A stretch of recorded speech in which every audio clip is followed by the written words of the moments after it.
How have you enjoyed the conference so far? Well, I didn't get here till late yesterday afternoon, but I thoroughly enjoyed this morning and the dinner last night. Good company, it's a good atmosphere and everybody's buzzing. What have you been talking about with the delegates and the other politicians here today? Well, the work I do, there's still a lot of people that don't understand the role fully, and also my views on different subjects like around homelessness, substance abuse, and mental health, which take up an inordinate amount of my time on a daily basis. Also talking about vulnerability, threat, risk and harm, domestic abuse, sexual violence, modern slavery is very much an issue that should be on all our radars in North Wales and throughout Wales, to be honest. Your role as a PCC is an interesting role. Obviously you're an elected representative in North Wales. What are the key issues in your area and what can you change as a PCC and elected Plaid Cymru representative? It's a far more influential post than people realise. Obviously I set the priorities for North Wales Police, and I've set them. I published my police and crime plan, and all my priorities are around protecting the most vulnerable from threat, risk and harm, and my main priorities is domestic abuse and saving people from modern slavery.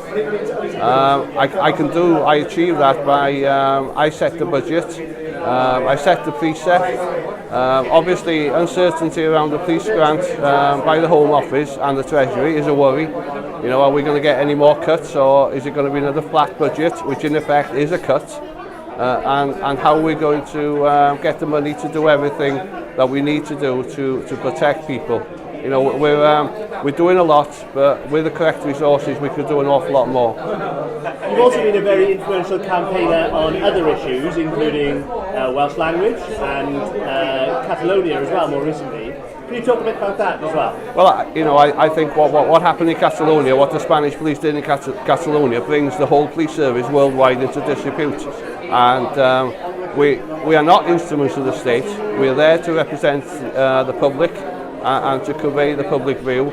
And very much like in this country, the police are being misused in delivering a corporate agenda. The government are using them to protect companies like Quadrilla, iGas and companies like that to basically commit environmental crime, which what fracking is. And I'm totally opposed to it, and I will do everything in my influence to prevent North Wales police officers being abused in this way by being basically just glorified security guards. And it's been a very busy and exciting conference. Have you? What will you be telling people who are considering coming next year or to the next conference to get them here and listen to people like you talk about how Plaid Cymru are going to change Wales? Well, you know, everybody I've met here is very motivated. People are buzzing. It's full of confidence, and I think we can only go forward. And I would tell anybody, you know, it's well worth coming here to be motivated and to campaign for the cause of Wales.